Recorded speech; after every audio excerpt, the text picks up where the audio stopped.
Matius pasalnya yang ke-6. Mari kita akan lihat ayatnya yang ke-5 sampai ayatnya yang ke-8. Nah, Bapak Ibu Saudara, saya mau bicara tentang doa yang dikabulkan. Matius 6 ayat 5 sampai 8 ini bicara tentang hal berdoa. Satu rangkaian khotbah yang sangat agung yang disampaikan oleh Tuhan Yesus di bukit ketika dia mengajar banyak orang pada saat itu. Saya percaya semestinya tidak ada seorang pun di antara kita orang Kristen atau kita yang berada di ruangan ini, kalau kita berdoa kita bilang, Tuhan janganlah jawab doa saya. Saya pikir nggak ada kita yang berdoa seperti itu ya. Ya, saya pikir kalau kita berdoa maka kita rindu supaya doa kita itu dikabulkan oleh Tuhan. Benar saudara? Siapa yang rindu doanya dikabulkan? Iya kan? Kalau boleh Tuhan, janganlah saya karyawan melulu, jadilah saya manajer Tuhan. Setelah jadi manajer, jangan manajer Tuhan, saya juga mau buka perusahaan. Dan kita ingin doa kita itu dijawab oleh Tuhan. Iya kan? Tuhan, saya sudah setia, tapi kok dia menjauh setelah saya setia. Kalau boleh dengarkanlah seruan hamba-Mu ini Tuhan. Janganlah dia menjauh, mendekatlah dia, karena saya sudah mendekat kepadamu Tuhan. Kita ingin doa-doa kita dijawab. Amin saudara. Nah, doa itu adalah nafas hidup kita. Jadi kalau kita berdoa, berarti kan kita hidup. Kalau kita tidak berdoa, berarti kita mati. Secara rohani kita akan mati. Dan kalau kita mati secara rohani, berarti iman kita itu tidak bertumbuh. Saya pikir kita pasti telah berdoa untuk banyak hal. Kita berdoa untuk kebutuhan-kebutuhan kita. Kita berdoa untuk segala kebutuhan, baik itu kebutuhan jasmani, kebutuhan materi, terlebih kebutuhan-kebutuhan rohani. Kita rindu supaya kita lebih dekat dengan Tuhan. Kalau boleh, tidak ada yang menghalangi kita untuk lebih dekat dengan Tuhan. Kita berdoa, Tuhan berikan aku pacar. Tapi kalau pacar itu menjauhkan aku dari Tuhan, aku ingin putusin dia Tuhan. Doa yang hebat yang seperti itu. Amin saudara. Tuhan berikan aku pekerjaan. Tapi kalau pekerjaan itu membawa saya jauh dari Tuhan, saya tidak mau bekerja lagi. Keren doa seperti itu. Kadang-kadang Tuhan begitu kagum dengan doa-doa kita. Kita berdoa untuk banyak hal, berdoa untuk segala sesuatu, dan kita menemukan bahwa ada doa-doa kita yang dikabulkan oleh Tuhan. Saya pikir saudara punya banyak doa yang telah Tuhan kabulkan. Saya pikir kita punya banyak doa. Di awal tahun 2021 kan kita berdoa, Tuhan, ini yang aku rindukan. Dan sementara kita menjalani tahun ini, belum kita mengakhiri, Tuhan menjawab doa kita. Dan itu luar biasa saudara. Tapi kita juga menemukan bahwa ada doa kita yang tidak dijawab oleh Tuhan. Ya, Tuhan tidak mengabulkan doa kita seperti yang kita minta. Lalu kalau begitu, doa yang seperti apa yang dikabulkan oleh Tuhan? Nah, ini akan kita selidiki dengan lebih mendalam. Dalam Matius pasalnya yang ke-6, ayatnya yang ke-5 sampai yang ke-8 yang kita baca tadi, doa seperti apakah yang dikabulkan oleh Tuhan? Yang pertama, doa yang dinaikkan dengan ketulusan hati. Mari kita kembali ke Matius pasalnya yang ke-6.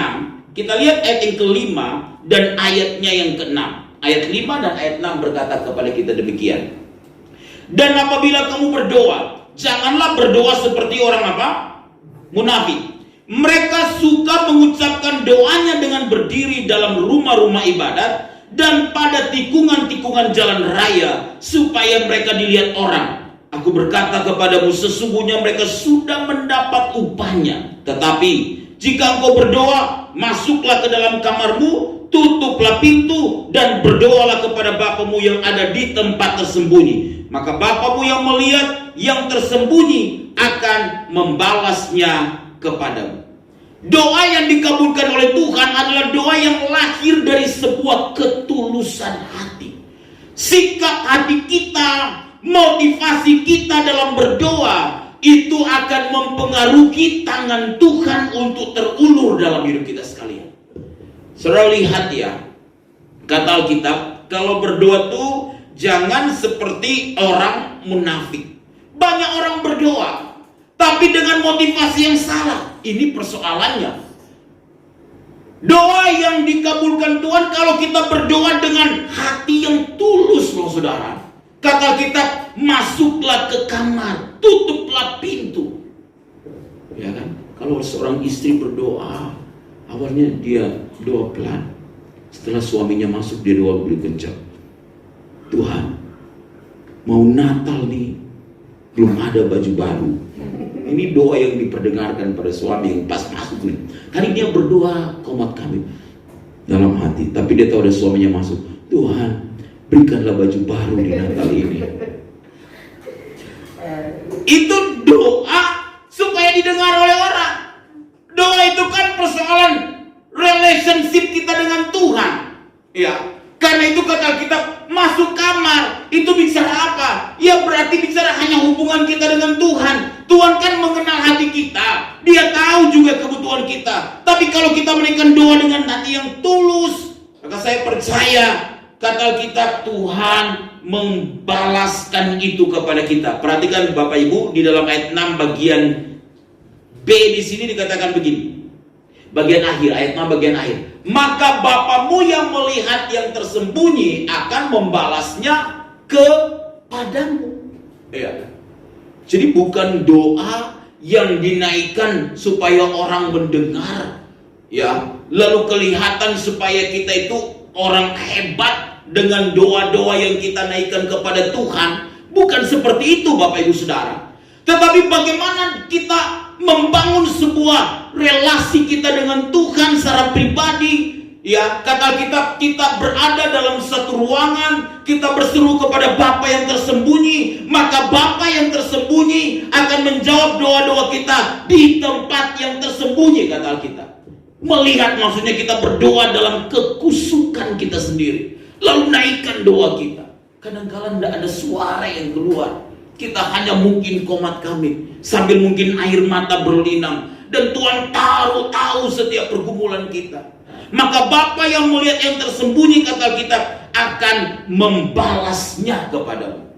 Ketulusan hati kita itu bicara tentang motivasi kita berdoa. Kalau kita berdoa, jangan seperti orang Farisi, jangan seperti ahli-ahli Taurat. Ya, orang Yahudi punya jam-jam doa memang pada saat itu ya. Jadi rumah ibadat mereka ada jam-jam doa. Kalau kita lihat Daniel, 3 kali sehari dia berdoa. Memang mereka ketat dalam jam-jam doa.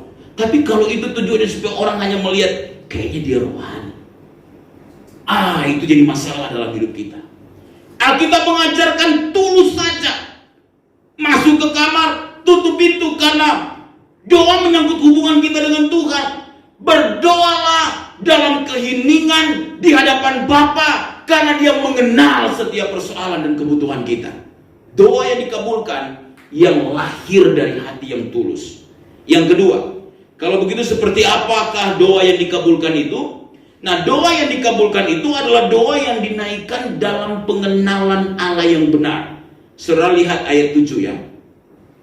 Ayat 7 berkata begini. Lagi pula dalam doamu itu janganlah kamu apa? Bertele-tele seperti kebiasaan orang yang tidak apa? Mengenal Allah. Mereka menyangka karena banyaknya kata-kata doanya akan dikabulkan. Nah, doa yang dinaikkan, yang dikabulkan oleh Tuhan, itu lahir karena kita mengenal siapa Tuhan kita. Lahir dari pengenalan kita akan Bapa. Kata Alkitab, kalau kita lihat dalam ayat yang ke-8, kita teruskan di situ, maka kata Alkitab begini, jadi janganlah kamu seperti mereka. Kenapa? Karena Bapamu mengetahui apa yang kamu perlukan. Bahkan sebelum kamu meminta kepadanya, sebelum kamu minta kepadanya. Doa yang dikabulkan itu harus lahir dari sebuah pemahaman begini. Kita mengenal kok siapa Allah kita. Amin, saudara. Sehingga kita tidak perlu doa dengan bertele-tele pada konteks ini. Dia adalah Bapa kita. Begini yang saya mau beritahu kepada Bapak Ibu Saudara. Saya punya anak dua. Yang pertama perempuan, yang kedua perempuan. Dua-dua perempuan. Kalau saya bapak, sebenarnya anak-anak itu tidak perlu minta kalau itu kebutuhan mereka. Iya kan? Tidak perlu mereka merengek-rengek. Aduh, belikan dong pakai tata, misalnya begitu. Ya sudah habis, saya harus memenuhi. Mengapa?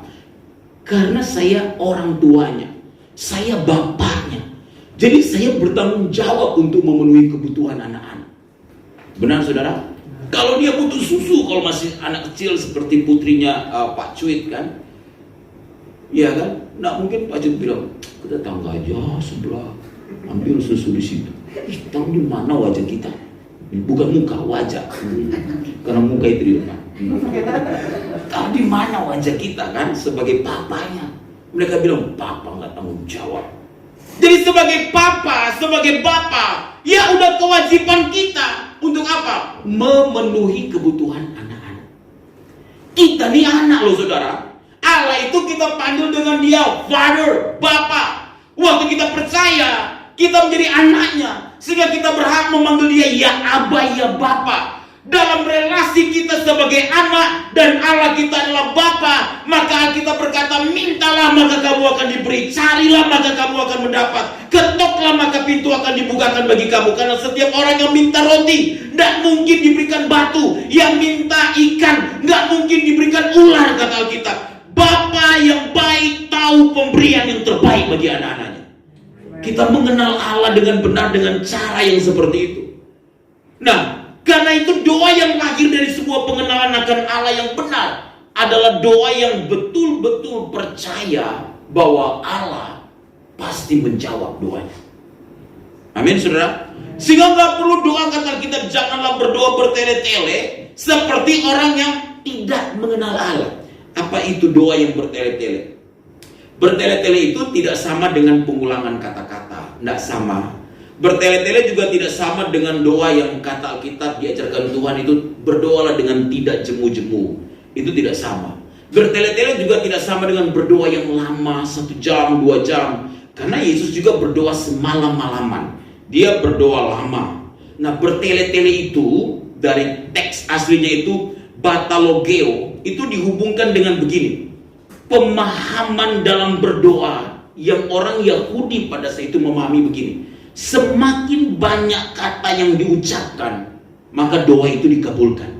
Itu dari dasar dari pemahaman mereka. Semakin banyak kata-kata yang diucapkan, doa akan dikabulkan. Makanya orang kan bukan masalah banyak katanya itu, tapi apakah dia memahami Tuhan akan menjawab doanya. Ya kan, misalnya, Tuhan berikanlah kami pada hari ini makanan kami secukupnya. Jelas, singkat, tapi itu mengandung makna yang luar biasa. Atau doa makan, Tuhan berkatilah makanan ini. Amin. Lalu orang lagi tunggu doa pemerintah bangsa negara, fakir miskin, anak terlantar, duda-duda, janda-janda yang walaupun kaya didoain. Padahal duda dan janda-janda miskin kan itu yang harus didoain. Tidak semua duda dan janda didoain loh. Karena banyak duda janda kaya loh saudara. Ya kita doa semuanya kan, karena udah kebiasaan. Tetangga saya di samping sampai udah perut bunyi-bunyi. Doa belum selesai. Iya kan? Itu doa yang mengandalkan banyaknya kata dan berpikir Tuhan akan menjawab doanya. Bukan itu. Doa itu lahir dari sebuah pengenalan akan Tuhan. Dan kalau kita mengenal Tuhan akan mencukupkan kebutuhan kita, maka doa singkat pun Tuhan pasti jawab. Doa singkat pun. Jadi bukan berarti, oh iya Pak, doa singkat, puji Tuhan. Lalu kita bangun pagi, Allah mengerti, Allah peduli, aku terlambat. Amin. Ya, bukan gitu juga kali. Itu bukan doa singkat. Itu doa tidak benar. Itu doa tidak benar. Ya. Ada orang doa tidak sesuai dengan kenyataan. Dia berdoa, Tuhan, biarlah saya sehat. Saya bisa menjaga kesehatan ini. Badan saya langsing. Ya gitu. Tapi ketika dia makan, banyak sekali makan.